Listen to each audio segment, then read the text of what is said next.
अस्सलाम वालेकुम everyone, this is me Akbar. Hope so आप सब लोग ठीक होंगे और मेरी वीडियोस आपको पसंद आ रही होंगी। आज ही हम लोग PSY 404 का लेसन नंबर 4 करने जा रहे हैं, जिसमें टॉपिक 15 और 16 हम कवर करेंगे। लेसन नंबर 4 है ट्रीटमेंट के बारे में। तो सबसे पहले हम देखते हैं कि ट्रीटमेंट है क्या। ट्रीटमेंट को हम थेरेपी भी कह सकते हैं। ये एक ऐसा प्रोसीजर है जो डिज़ाइन किया जाता है एबनॉर्मल बिहेवियर को मोर नॉर्मल बिहेवियर के अंदर चेंज करने में। यानी किसी के एबनॉर्मल बिहेवियर पर वर्क करके उसे नॉर्मल बिहेवियर बनाने के जो स्टेप्स अपनाए जाते हैं ना, उन्हें हम ट्रीटमेंट कहते हैं। अब जब एक पेशेंट क्लिनिक के अंदर गया तो वहाँ पे जो आपका थेरेपिस्ट था, आपका डॉक्टर था, आपका फिजिशियन था, उसने उस पेशेंट को देखा, उस पर वर्क किया, उसकी सफरिंग को देखी जो वो एबनॉर्मलिटी की वजह से फेस कर रहा था। फिर उसे ट्रीट किया। उस ट्रीट करने के जो प्रोसेस को हम कहेंगे कि ये उसका ट्रीटमेंट था। अब ट्रीटमेंट के लिए हमें कुछ प्लानिंग की ज़रूरत होती है। तो ट्रीटमेंट की 3 एसेंशियल फीचर्स हमारे सामने आते हैं यानी इस प्लानिंग के अंदर। फर्स्ट है जब एक पेशेंट जो है वो किसी भी क्लिनिक में जाता है तो वो किस लिए जाता है? वो हील करने के लिए, अपने आप को, यानी कि अपने आप को ट्रीट करवाने के लिए। तो वो वहाँ जाएगा, अपने साइकाइट्रिस्ट से बात करेगा, तो वो रिलीफ फील करेगा, यानी कि उसे रिलीफ फील होना ज़रूरी है। अब वो जो थेरेपिस्ट होता है, जो हीलर होता है, वो ट्रेंड होता है, वो सोशली एक्सेप्टेड पर्सनैलिटी का हामिल होता है, यानी कि उसके पास एक्सपर्टीज होती है कि वो सफ़र को ठीक कर सकता है। अब इस थर्ड स्टेप पे हम देखते हैं तो सीरीज ऑफ कॉन्टैक्ट जरूरी होता है हीलर और सफ़र के दरमियान, जिसमें हीलर जो होता है वो ट्राई करता है सर्टेन चेंजेस को प्रोड्यूस कर रहा होता है, जिसमें इमोशनल स्टेट्स के बारे में बात कर रहा होगा, एटीट्यूड के बारे में बात कर रहा होगा, बिहेवियर के बारे में बात कर रहा होगा। इसके बाद ही हम देखते हैं ट्रीटमेंट टीम। अब ट्रीटमेंट टीम के अंदर क्या क्या पाए जाते हैं। एक साइकाइट्रिस्ट होता है जो कि अपनी फील्ड के अंदर मेडिकल प्रोफेशनल होता है, ट्रेंड होता है, यानी कि उसे हम कह सकते हैं कि साइकाइट्रिस्ट एक ऐसा आदमी है जो कि ट्रेंड डॉक्टर होता है, वो प्रिस्क्राइब करता है मेडिसिन। साइकोलॉजिस्ट जो कि हेल्प करते हैं डायग्नोसिस के अंदर, थ्योरेटिक इंटरवेंशन और रिप्लेस प्रिवेंशन के लिए। इसके अलावा वहाँ मौजूद होते हैं सोशल वर्कर। अब सोशल वर्कर वो होते हैं जो कि क्लाइंट की हेल्प कर रहे होते हैं, उसे बता रहे थे कि आपने यहाँ पे जानना है, उसके प्रॉब्लम्स के बारे में उसे कांटेक्ट कर रहे होते हैं, उससे हेल्प कर रहे होते हैं, बाद में उनकी फैमिली के साथ कांटेक्ट कर रहे होते हैं, ताकि आप बता रहे होते हैं लाइक आपकी डॉक्टर के साथ अपॉइंटमेंट फिक्स है, तो ये सारे ही आपके वर्कर कर रहे होते हैं। देन हेल्पिंग स्टाफ आ गया। हेल्पिंग स्टाफ के अंदर साइकेट्रिस्ट नर्सेज हो गई, उसके अंदर पाया जाता है साइकेट्रिक पेशेंट की जो हेल्प कर रही होती हैं। फैमिलीज आ जाती हैं, फैमिली लाइक इन्फॉर्मेंट प्ले कर रही होती हैं इंपॉर्टेंट रोल, कि वो प्रोवाइड कर रही होती हैं ट्रीटमेंट और educate environment. Modality of a treatment topic 16 है। इसमें हम बात करते हैं कि जो ट्रीटमेंट डिसीजन होता है, दोबारा से जब स्टार्ट हो जाता है, ट्रीटमेंट डिजीज जब स्टार्ट होता है वो असेसमेंट इंफॉर्मेशन के थ्रू हो रहा होता है, लाइक डायग्नोस्टिक डिसीजन हो रहे होते हैं जो डिटर्मिन कर रहे होते हैं ट्रीटमेंट को किस तरह उसने प्लान करना है, किस तरह उसने मूव करना है। इसके बाद ही हम देखते हैं थ्योरीज को लेके चलते हैं। जो इम्पोर्टेंट थ्योरीज हैं आपके पास, आपको याद रखनी होंगी। आपको कोई 3 थ्योरीज आनी चाहिए। फर्स्ट है सोशो कल्चर थ्योरी। इसमें हम बात करते हैं सोशो कल्चर एस्पेक्ट्स की। सेकेंड है साइको एनालिटिक थ्योरी, फ्रॉजन और न्यू फ्रॉजन की तरफ से आई थी ये थ्योरी। ह्यूमनिस्टिक थी, फिर कॉग्निटिव है, देन बिहेवियर, और लास्ट में आपके पास बायोलॉजिकल थ्योरी आ जाती है। आपके पास एक चार्ट प्रोवाइड किया गया था जिसमें बताया गया था कि कौन सी थ्योरी कितने अरसे के लिए वो काफ़ी हेल्पफुल रही।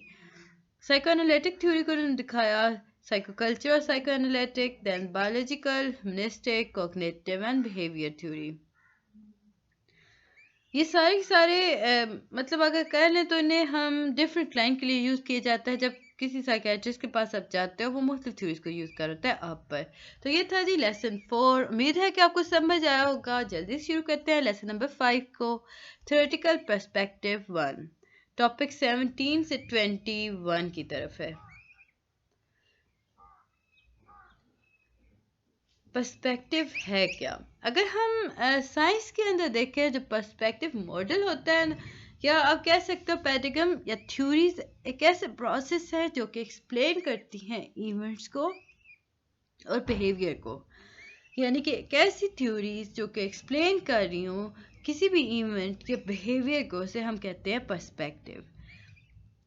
अब पर्सपेक्टिव के अंदर अगर हम देखें तो बेसिक असम्पशंस हो सकती हैं, गाइडलाइन होती हैं, इन्वेस्टिगेशंस क्या हो रही होती हैं।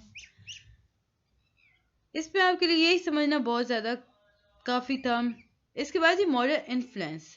अब जो मॉडल इन्फ्लुएंस होता है ये स्पेसिफिकली प्रोफेशनल इन्वेस्टिगेटर के दरमियान हो रहा है। लाइक ये एक ऐसा इन्फ्लुएंस है, ये एक ऐसा प्रोसेस है जिसके अंदर स्पेसिफिकली प्रोफेशनल या इन्वेस्टिगेटर जो होता है वो ऑब्जर्व कर रहा होता है, मतलब क्वेश्चंस कर रहा होता है, जिसकी बेस पे अपनी ऑब्जर्वेशन बना रहा होता है।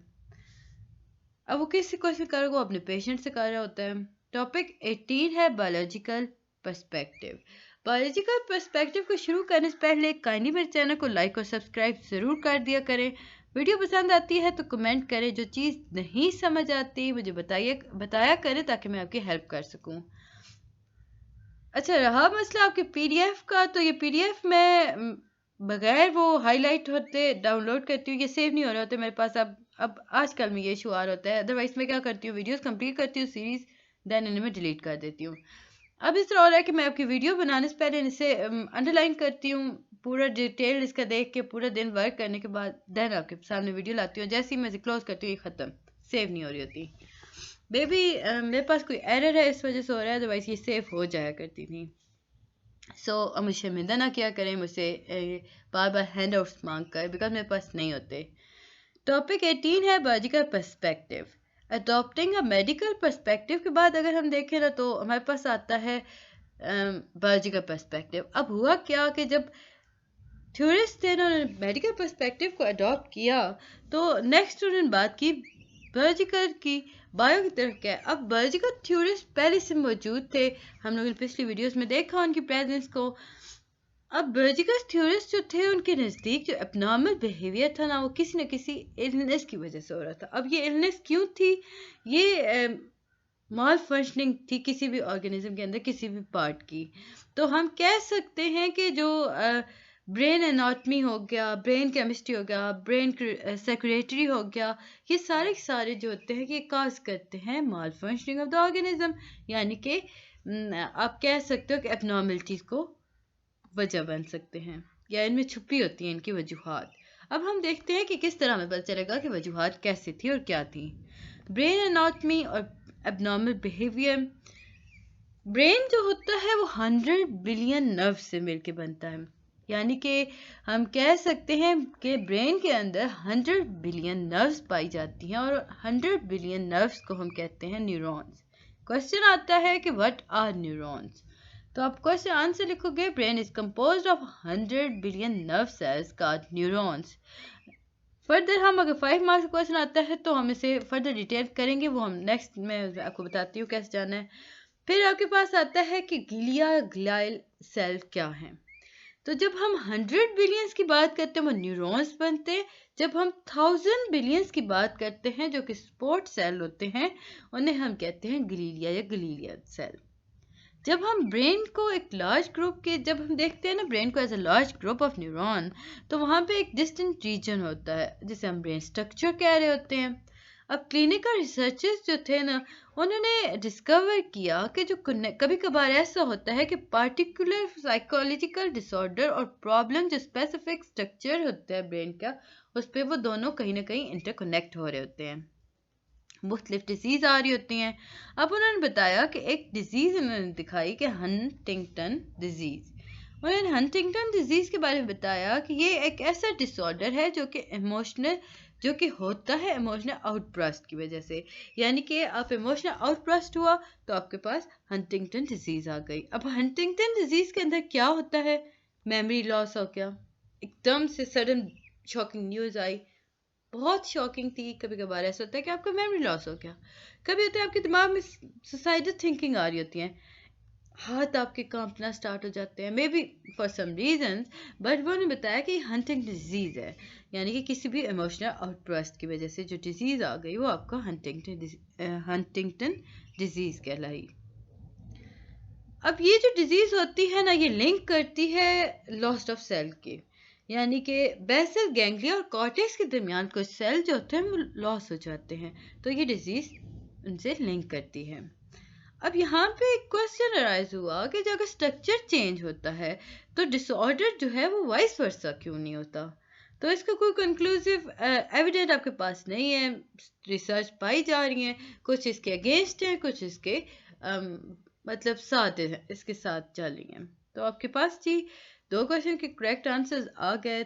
अब टॉपिक 19 में हम देखते हैं ब्रेन केमिस्ट्री। अभी हमने बताया था ना कि डिसऑर्डर्स की वजह से मुख्तलिफ सेल्स के आगे पीछे होने की वजह से बीमारियां आ रही थी। अब हम देखते हैं कि प्रॉपर वर्किंग कैसे हो रहा है।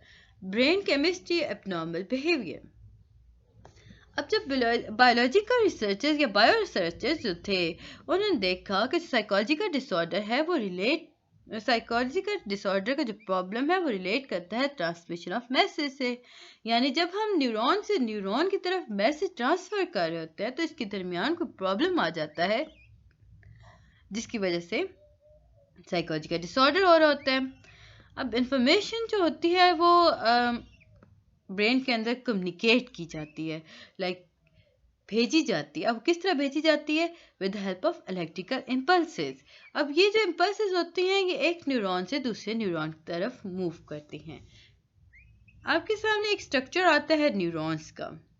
तो ये जो सबसे पहले आपके पास एंटीना लाइक शेप्स होती हैं, ये डेंड्राइट्स कहलाती हैं।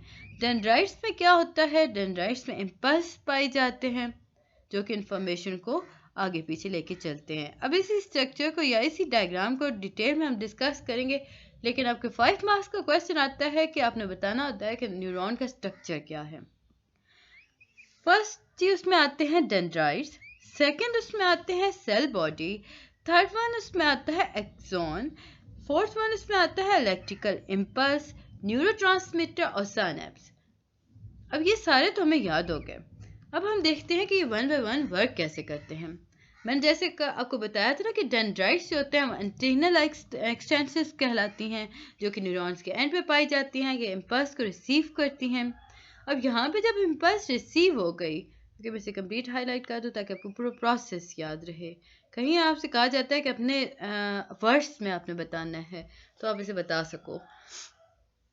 अब यहाँ पे आके ना ये ट्रेवल करता है न्यूरॉन एक्सॉन की तरफ। अब न्यूरॉन एक्सॉन क्या है? ये एक लॉन्ग फाइबर एक्सटेंडिंग है जो कि न्यूरॉन बॉडी के साथ साथ चल रही होती है, और देन वो ट्रांसफर करता है नर्व एंडिंग की मदद से at the end of axon. अब एक्सॉन क्या करेगा? फिर से वो सारी इंफॉर्मेशन जो उसने ली थी वो डेंड्राइट्स को वापस कर देगा। अब वो डेंड्राइट्स को वापस क्यों करेगा? क्योंकि वो चाहता है कि वो आगे बढ़े, दूसरे न्यूरॉन्स तक जाए। अब हर न्यूरॉन के पास मल्टीपल डेंड्राइट्स होते हैं, याद रखिएगा, हर न्यूरॉन के पास मल्टीपल डेंड्राइट्स होते हैं बट सिंगल एक्सॉन होता है। Multiple dendrites and single axon. अब ये जो एक्सॉन होता है ये खुद को जितनी ज़रूरत हो उस हिसाब से लंबा कर सकता है, बढ़ा सकता है। ये एक्सटेंड करता है ताकि स्ट्रक्चर ऑफ ब्रेन को दूसरे न्यूरॉन के साथ जोड़ सके। न्यूरॉन जो होते हैं वो सेपरेट किए जाते हैं एक स्पेस की मदद से, और स्पेस को कहते हैं साइनेप्स। अब ये जो साइनेप्स होती है यहाँ पे ये वो स्पेस होती है, इसे बेसिकली एक टिनी स्पेस है। साइनेप्स क्या है? साइनेप्स एक टिनी स्पेस है जिसमें मैसेज मूव करता है, और साइनेप्स का काम क्या है? ये सेपरेट करती है एक न्यूरॉन को दूसरे न्यूरॉन से।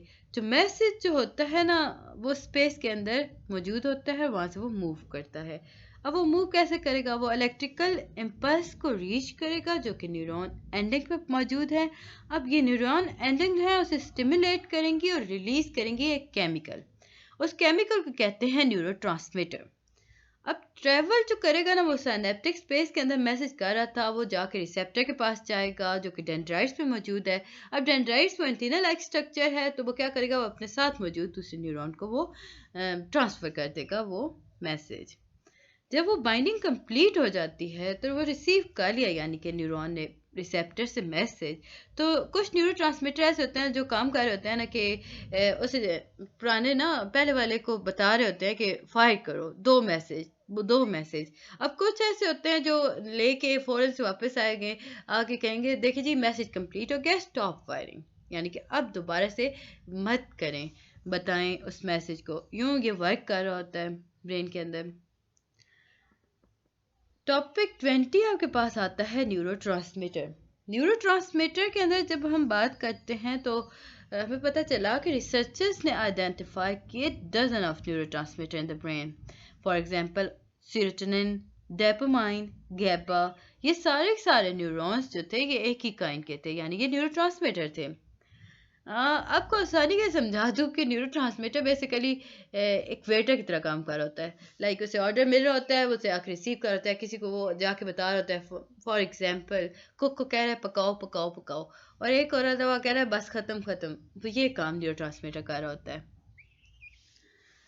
अब यहाँ पे जो कुक होगा वो दिमाग है, ऑर्डर देने वाला एक न्यूरोट्रांसमीटर होगा, रोकने वाला दूसरा न्यूरोट्रांसमीटर होगा, वो डेंड्राइट से जा रहा होगा। वो पूरा प्रोसेस हम कर चुके हैं। अब यहाँ पे हम बताते हैं जो एबनॉर्मल एक्टिविटी होती है ना, वो हमेशा एसोसिएट करती है न्यूरोट्रांसमीटर के साथ, यानी कि मेंटल डिसऑर्डर को एसोसिएट कर रही होती है। लाइक डिप्रेशन, बहुत कॉमन है डिप्रेशन। अब डिप्रेशन जो है वो लो एक्टिविटी है न्यूरोट्रांसमीटर की। अब वो न्यूरोट्रांसमीटर कौन सा होता है? वो सेरोटोनिन एंड न्यूरोफिनेफ्राइन। अब जब हम बात करते हैं न्यूरोपाइनफ्राइन की, अगर हम बात करें या एंजाइटी की अगर हम बात करते हैं, तो वो रिलेट करती है गाबा के साथ। एंडोक्राइन ग्लैंड हमारे सामने आते हैं। एंडोक्राइन ग्लैंड के अंदर अगर हम देखें ना, तो जब हम मेंटल डिसऑर्डर को देख रहे होते हैं ना, तो हमें एक और लिंक नज़र आता है एब्नॉर्मल केमिकल एक्टिविटी का एंडोक्राइन सिस्टम के अंदर, जिसे हम कहते हैं एंडोक्राइन ग्लैंड। ये जी थ्रू आउट द बॉडी पाया जाता है।